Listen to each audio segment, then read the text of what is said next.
Hi, my name is Sean Corson, and I'm an adapted physical education specialist with a little over 5 years of experience in the field.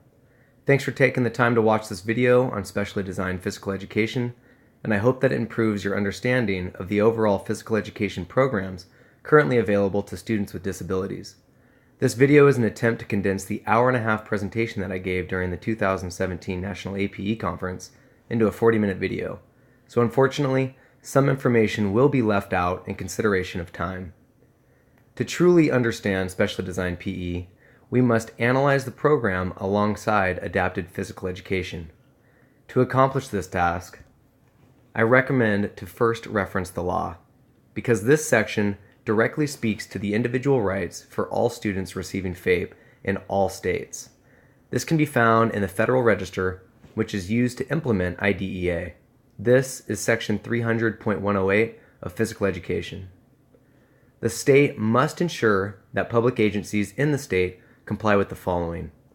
Physical education services, specially designed if necessary, must be made available to every student with a disability receiving FAPE, unless the public agency enrolls children without disabilities and does not provide physical education to children without disabilities in the same grade. Regular physical education. Each child with a disability must be afforded the opportunity to participate in the regular physical education program available to non-disabled children. So what we need to do with this information is apply it to our local state education codes.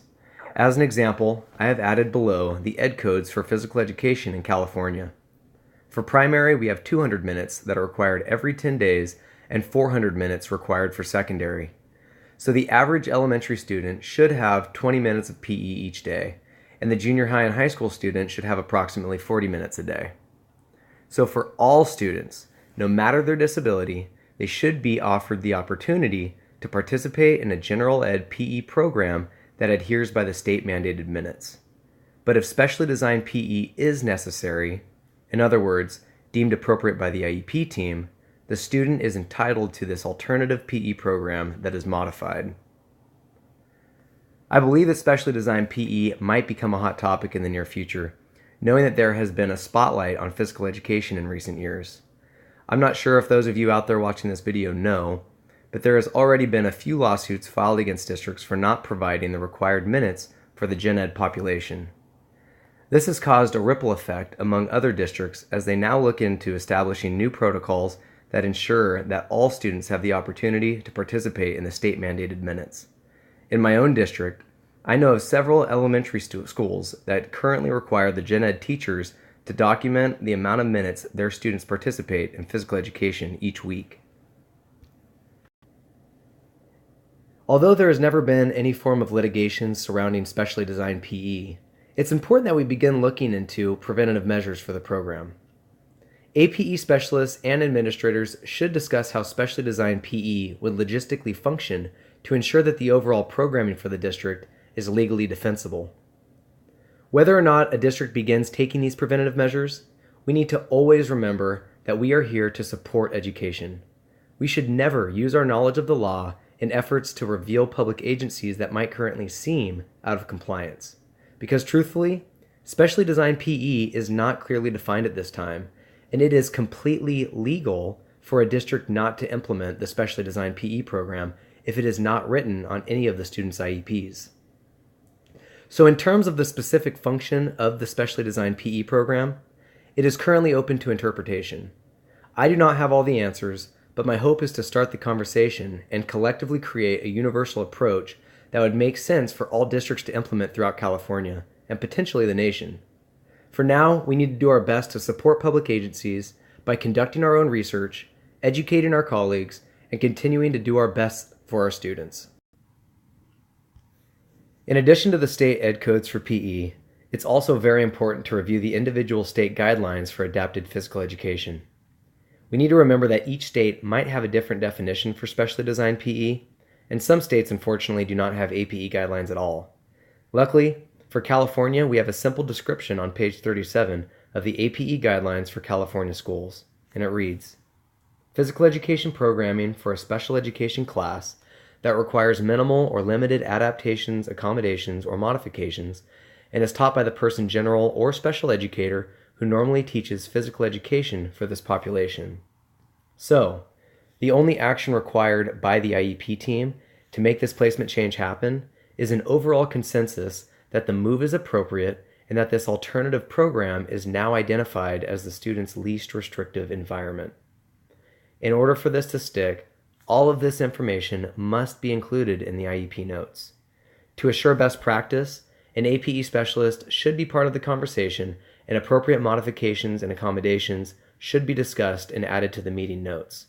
Although, if the student still continues to struggle, even in the specially designed setting, wouldn't the services provided by an A.P.E specialist improve the student's safety and rate of success within their specially designed PE program? This is just my 2 cents. Now let's read the start of the description of the adapted PE program. Adapted Physical Education is a physical education program for children with disabilities who have needs that cannot be solely met in general or specially designed physical education. So I'm going to stop there. My question is, does that specially designed PE teacher simply need some support from an adapted PE specialist? I can understand how A.P.E services might not be enough to ensure independence and daily participation within the Gen Ed PE program, but why would this take place in the specially designed setting? Perhaps the solution is simply to incorporate additional modification to the student's program, or maybe the teacher just needs some modified equipment. Instead, the IEP team then has the option to set in place a third program change and have the student participate in an adapted physical education program. But let's not leave out the fact that this program is even more restrictive due to the fact that it requires assessments and goal monitoring by an adapted PE specialist.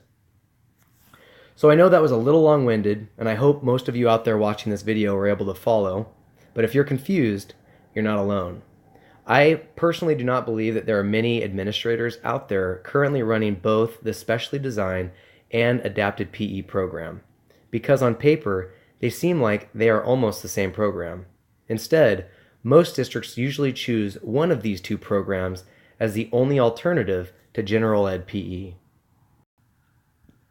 Here's an example of the PE model that I believe most districts run in California. As you can see, the delivery options, which are highlighted in red, have now been reduced to 3 in total. As for specially designed PE, since the description is broad and so similar to the A.P.E program, the description almost seems like gibberish and the entire program is overlooked. It honestly makes sense, because it is easier for a district to only recognize the A.P.E program and A.P.E services as the only alternative to Gen Ed PE. Although, we run into some issues when running this model.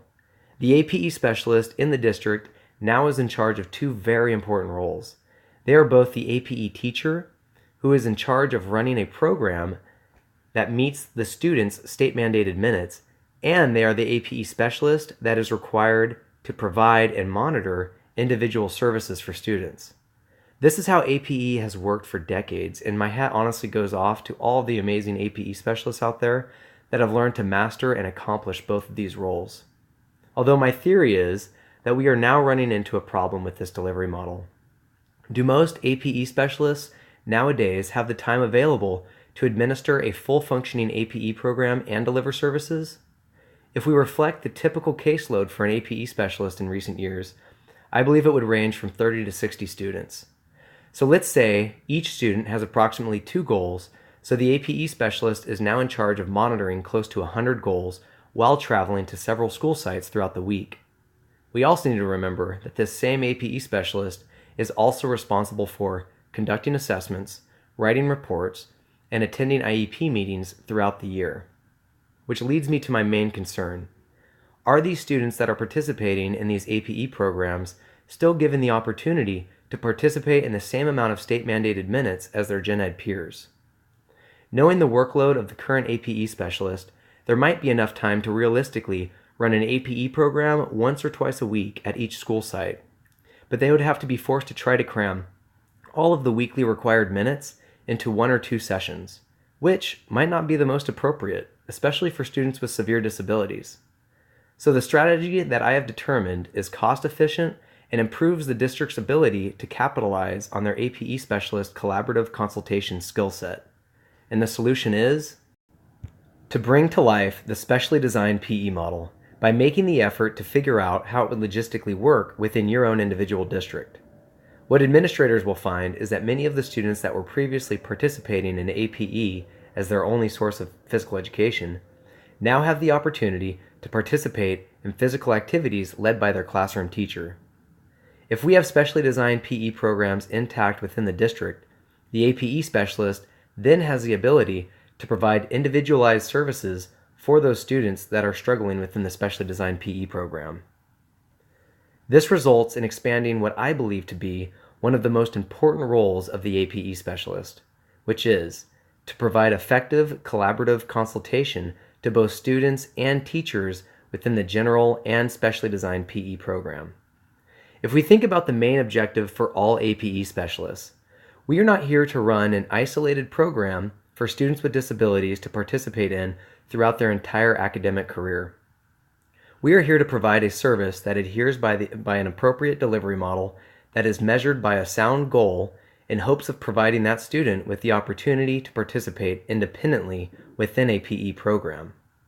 So please, reference the text that I have highlighted in red, because when we view A.P.E more as a service than a program, we truly get to assist the student in participating in the least restrictive environment of general or specially designed PE. Ensuring an elementary student's least restrictive environment in PE can almost be seen as a source of early intervention, knowing that it directly affects the student's ability to obtain the skills required to independently participate within the general physical education program by middle or high school. For students with cognitive impairments, gross motor activities are often referred to as one of their areas of strength.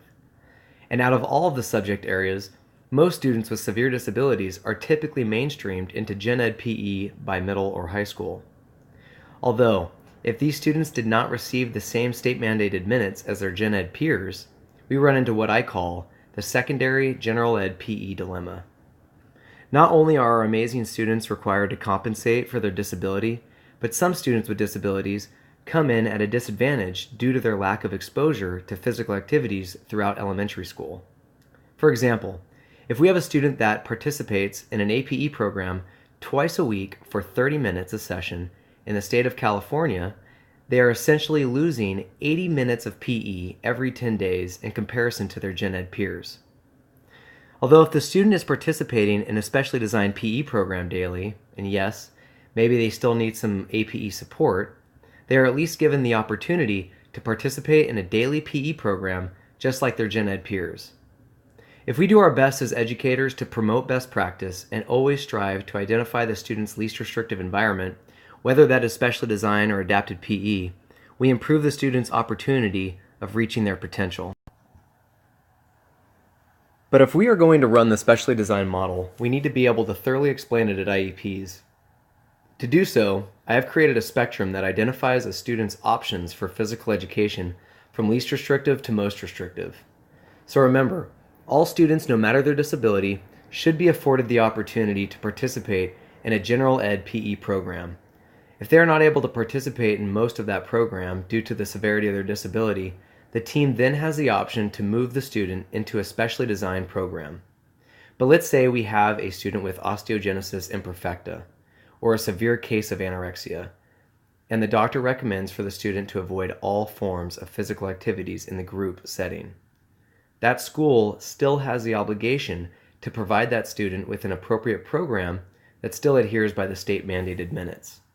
So the IEP team, with A.P.E support for best practice, is responsible for creating an individualized PE program for the student to participate in.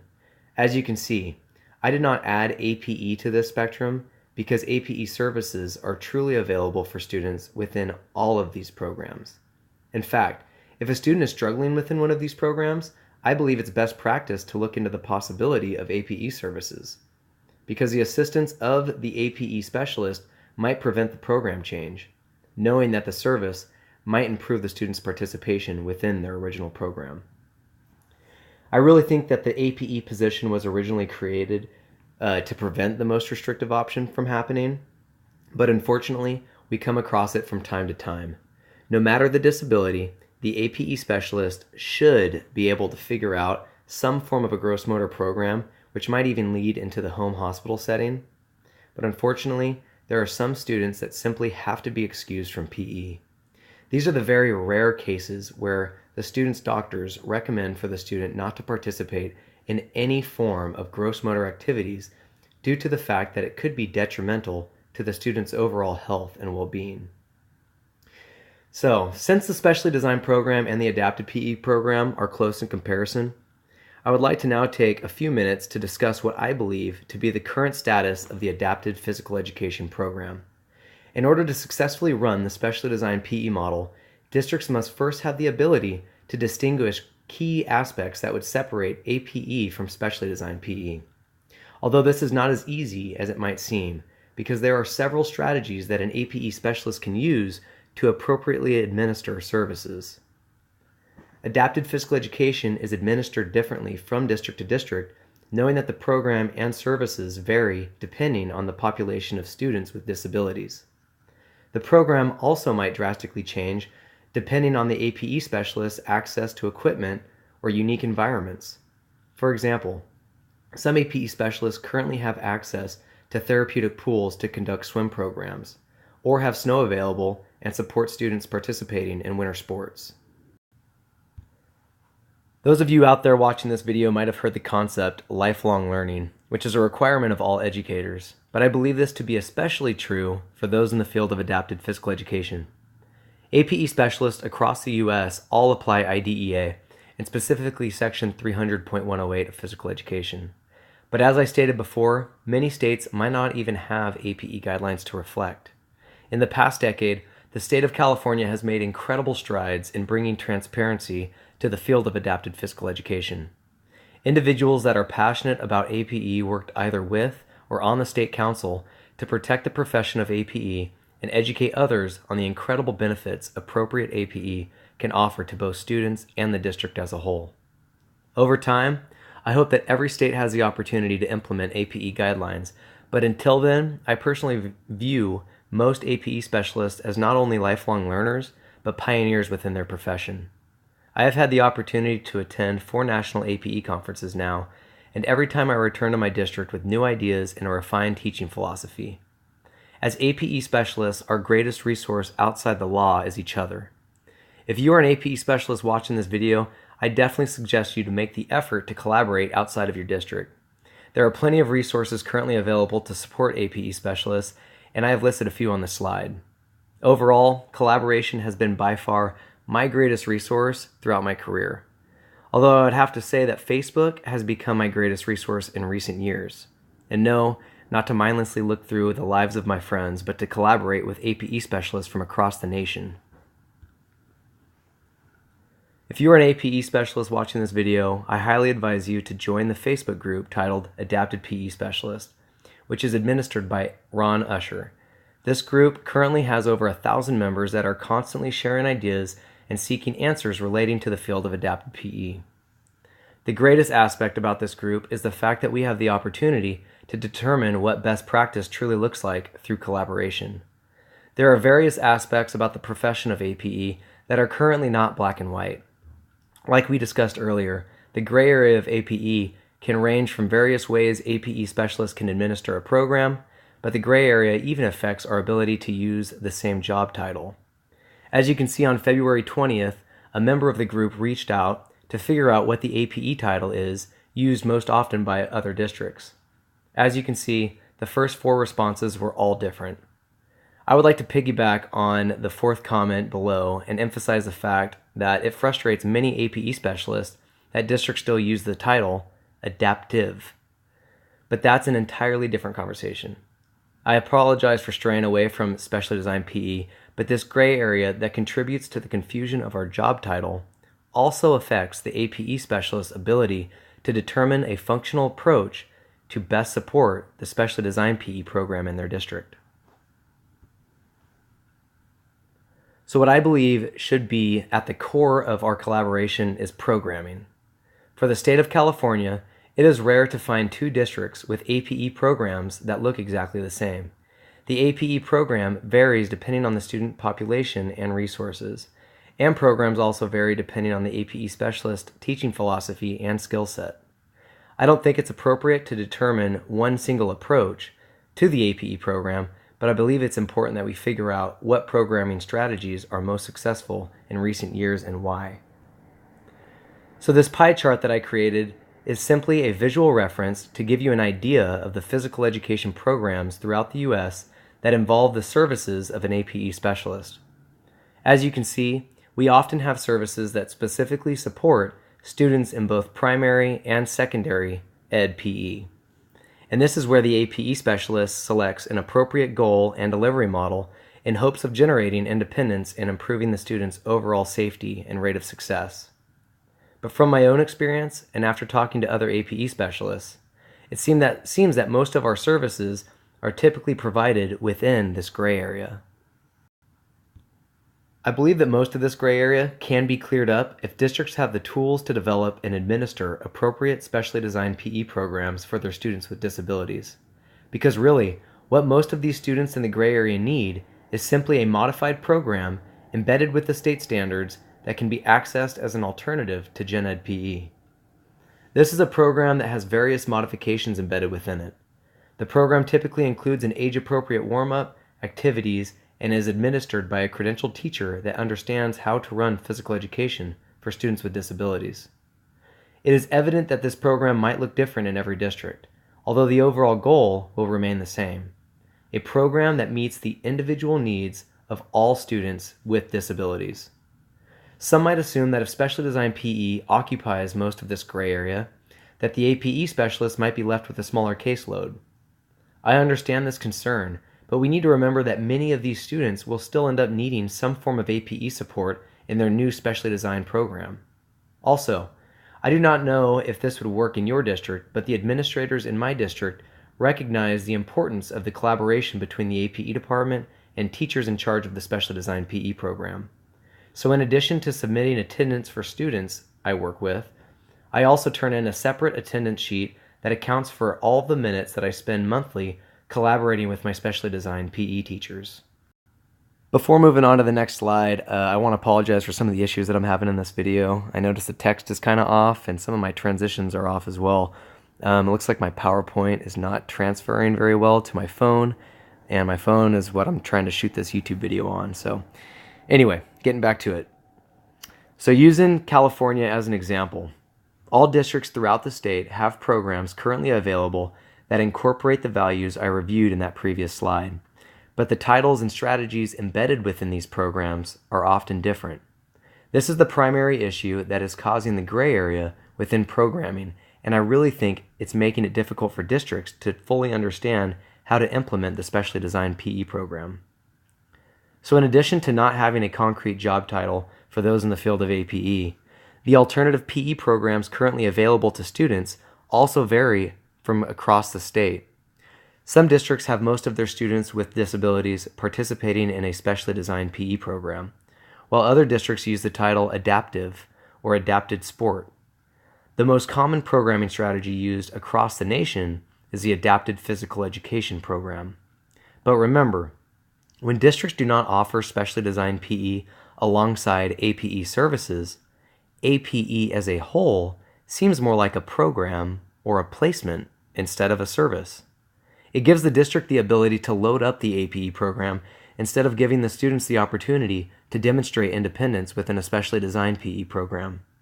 Again, all of this is legal, and all of these programs are awesome because they all share a common goal, which is to ensure PE for all.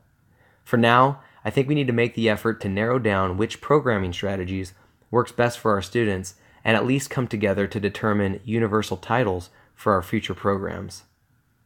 I really think it's important that we make the effort to run similar programs with the same titles. This will decrease and/or possibly eliminate the gray area and improve transparency within the field of adapted physical education. When administrators gain the ability to view A.P.E specifically as a service that supports programs, I believe they have the opportunity to see the true impact A.P.E services have on individual students. With program consistency, we also will eliminate the amount of confusion that takes place when student transfers occur. To wrap our heads around this, here's an example.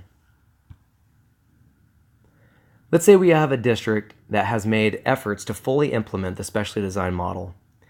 We have a student named Jimmy with a severe disability that currently demonstrates the ability to independently participate within a specially designed PE program, so without the support of an A.P.E specialist. Specially designed PE is written on Jimmy's IEP, and the appropriate modifications that improve both his level of safety and rate of success are included in the notes. Unfortunately, Jimmy's dad got a new job, and now the family is needing to move, which means a change of placement for Jimmy. The district that Jimmy transferred to does not currently have specially designed PE available at the school site, and the IEP team is now having to quickly figure out what they need to do. Looking further into the notes, they found that the previous IEP team suggested that general PE was not appropriate for Jimmy due to safety concerns. Jimmy last received A.P.E services 3 years ago, but was exited after achieving his goal and demonstrating independence within his specially designed PE program. Although at this point, Jimmy's new IEP team has no choice but to initiate an A.P.E referral, knowing that there is not a specially designed PE program available. Remember, all of this is completely legal because the school district that Jimmy transferred to probably never had any students with specially designed PE written on the IEP. But if the parents or advocates for this child really wanted specially designed PE, the school's has a legal obligation to have it available for that student. So for the districts that do not currently have specially designed PE available, it is important for those districts to at least begin establishing a plan in preparation for a situation like this. The frequency of situations will increase, and I am able to make this statement because most of this Jimmy scenario is not hypothetical and actually occurred in California. The A.P.E specialist who received the student's referral reached out to me personally for support. As more districts adopt the specially designed PE model, we will see it on more and more student IEPs, and we will hope that the parents or advocates will be okay with us having that student just participate in the adapted PE program as an alternative. Here's an example of one of the many professionals that is currently making the effort to educate both parents and advocates on specially designed PE. If you have the time, I suggest you to watch at least the first 20 minutes of a YouTube video titled Specially Designed Physical Education for Students with Disabilities. This video was created by Dr. Tymeson, who is a professor at Wisconsin that oversees the A.P.E preparation program. This hour-long presentation that Dr. Tymeson provided is now available on YouTube, and the entire presentation is completely geared towards educating parents and advocates to begin using his motto: get specially designed physical education on the IEP and keep it on the IEP. So we will most likely find specially designed PE written on more and more students' IEPs, and we need to start coming up with some solutions. I believe the most qualified person on campus to develop and consult with the specially designed program is the adapted PE specialist that's on site.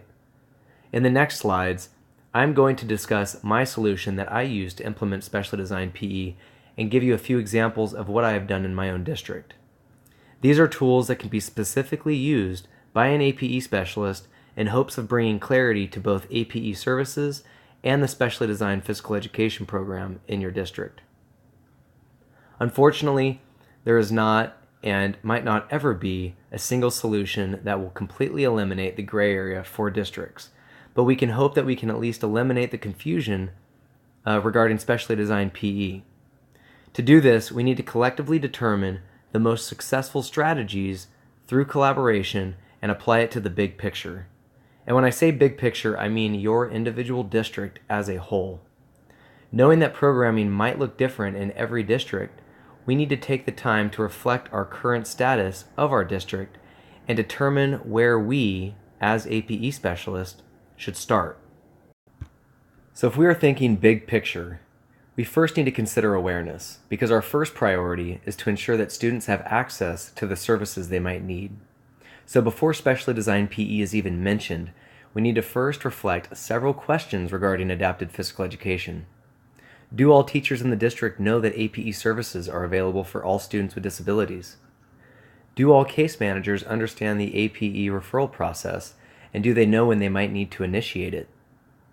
Do teachers know that the A.P.E department is available for general support regarding the individual PE programs that they run? What are the key differences that separate A.P.E from specially designed PE in your district? Does your district understand that A.P.E services are not considered the student's placement, but instead support for the student's PE program? Before having the opportunity to start the specially designed PE programs in my district, I first had to take the time to figure out how to answer all of these questions. Because if A.P.E services are not entirely clear in your district, it will be extremely difficult to implement the specially designed program. So the solution that I have come up with in my district has been pretty simple. Collaborate. I strive to collaborate and connect with everyone in my district, from the administrators that have the power to change programs to the janitors that have those much needed ladders to retrieve balls off the roof. Although I would have to say that majority of my efforts in collaborating in recent years have been directed towards supporting my teachers that are in charge of running their own specially designed PE programs. Before assisting them on their specially designed PE program, I first had to make efforts to educate not only these teachers, but everyone at my school site on adapted physical education. This was, of course, a lot of information, so I made this A.P.E packet. In this packet, I gave an overview of adapted physical education services and the many delivery options that can be utilized to support students. I also reviewed the referral process so educators can follow appropriate protocol. It's important for staff at each school site to have the ability to observe student performance and identify issues that could potentially be resolved with A.P.E support. So I typically review this packet in the beginning of the school year with all of my teachers. I inform the teachers to play a video for the students so I can talk to all staff, because much of this information is also very important for the paraprofessionals.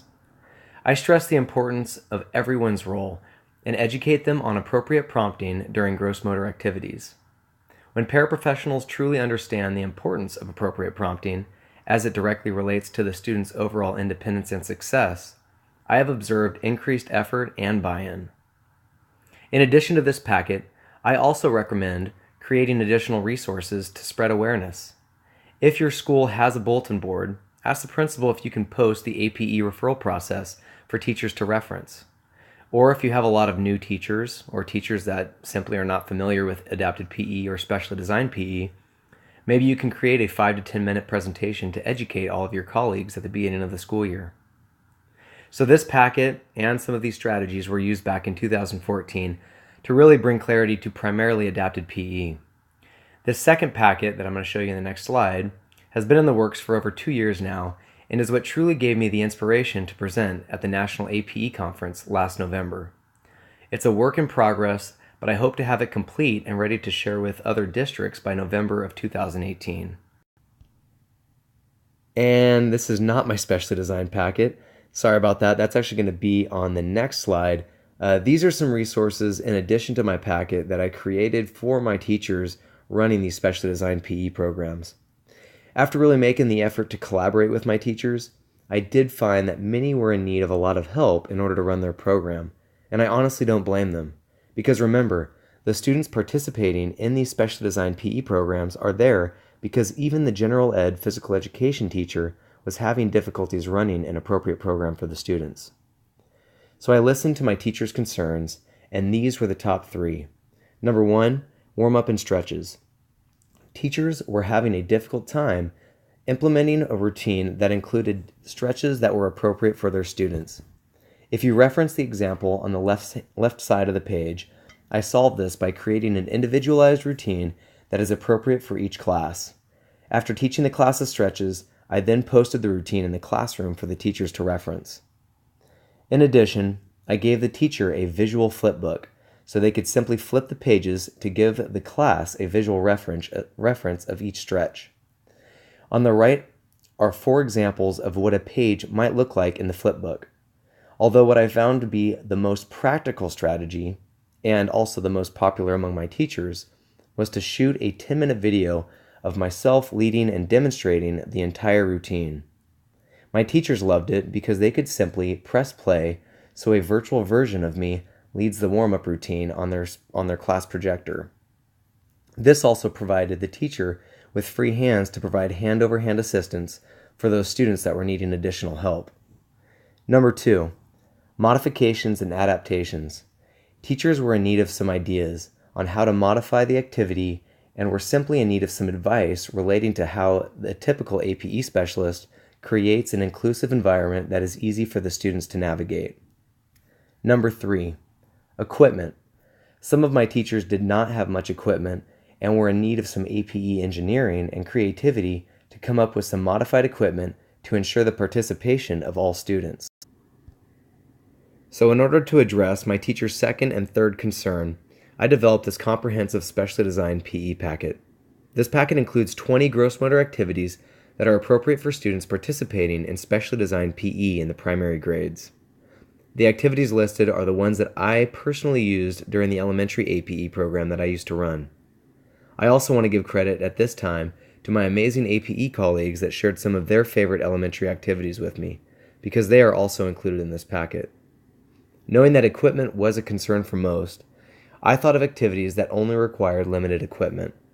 All 20 activities in this packet can be administered while only having access to 4 tennis balls, a beanbag, bucket, red and green sign, 8.5-inch playground ball, and 10 bowling pins. Yes, there are a ton of resources currently out there to address some of my teachers' needs, but they are not the easiest to find and some are difficult to interpret to apply for each individual class. So I created a simple one-page format that includes a variety of modifications for the teacher to use. I do not currently know the potential of this packet, and this year has sort of been a pilot year for me. Even though the packet is still in the preliminary phase, my teachers did request that I provide them with the packet ASAP. So I visited a couple tennis courts to collect balls that were hit over the fence, purchased some cheap equipment, and found some of the items in my department's equipment storage that was not being used. By October of 2018, the buckets were ready to be delivered to the teachers that needed the equipment most. As for today, many of the teachers that received these buckets, along with my specially designed PE packet, were able to improve the overall quality of their specially designed PE program. Some of my teachers that previously only had walking programs for their students now had these students involved in appropriate warm-ups and gross motor activities throughout the week. Although this did not just happen by dropping off a packet and some equipment. To ensure appropriate specially designed PE programs, many required ongoing A.P.E support, because the A.P.E specialist is a fantastic resource for teachers that are in need of support in differentiating instruction, modifying and developing physical education programs for students with disabilities. What really made all of this possible was the opportunity that the administration in my district made available for my entire A.P.E department. In addition to our roles as A.P.E specialists, my department was given the freedom to collaborate with every specially designed PE program once each week and provide support. With this opportunity, I have turned this collaboration into now what I consider specially designed PE consultation. To ensure that my department was not simply used as a prep, we made sure to explain to our teachers that we are specifically there to support their specially designed PE program. To ensure this, our administrators approved a teacher contract that my department currently has all teachers sign at the beginning of each school year. The support that I provided my teachers varied depending on their individual needs. Most of my teachers were wanting me to run the entire lesson while they observed and took notes. And some would start by co-teaching the class with me. It all really depended on the teacher's overall level of experience instructing physical education for students with disabilities. My district still has many teachers that are still in need of direct support, but I hope to soon have all teachers independently running their specially designed PE programs in the near future. So, in recent years, I have come to the conclusion that my knowledge and skill set has been most effective while supporting these specially designed PE programs instead of directly instructing the program myself. I know that I can run a great A.P.E program, but the collaborative consultation role in both Gen Ed and specially design seem to be the most important. With this role, I am able to maximize the potential of my A.P.E position by having the opportunity to make an impact on all students with disabilities in my district. So if any of you watching this video are interested in implementing the specially designed model, you might not get everybody's buy-in, because let's face it, a lot of meetings, research, and work are required to develop a new program. But in the end, all students with disabilities in your district will be ensured the opportunity to participate in a daily PE program that also include some incredible outcomes that I have personally experienced. With specially designed PE running successfully at each school site, all students, no matter their disability, have access to an appropriate PE program throughout the week. This ongoing collaboration with teachers also strengthens the relationship between the A.P.E department and all SPED teachers within the district. The specially designed PE program promotes inclusion and gives students the opportunity to participate within their least restrictive environment. With additional exposure to gross motor activities during elementary, there is also a good chance that many of these students might have improved rates of success by the time they mainstream into a general ed PE program by junior high or high school. This will also build transparency within the A.P.E department and hopefully make it easier for staff in the district to understand how to best utilize A.P.E services when they might be needed. This is something that I did not mention in previous slides, but a functional, specially designed PE program also increases the accuracy of A.P.E referrals. I personally have had students referred for A.P.E services due to a lack of proficiency in some of the most basic skills. This student was rarely observed participating in group activities during recess due to the fact that they could not perform the required skills. Although throughout my assessment, I found that the student's deficiency was not really related to their disability, but instead, it seems that the student did not have much opportunity to ever practice the skills.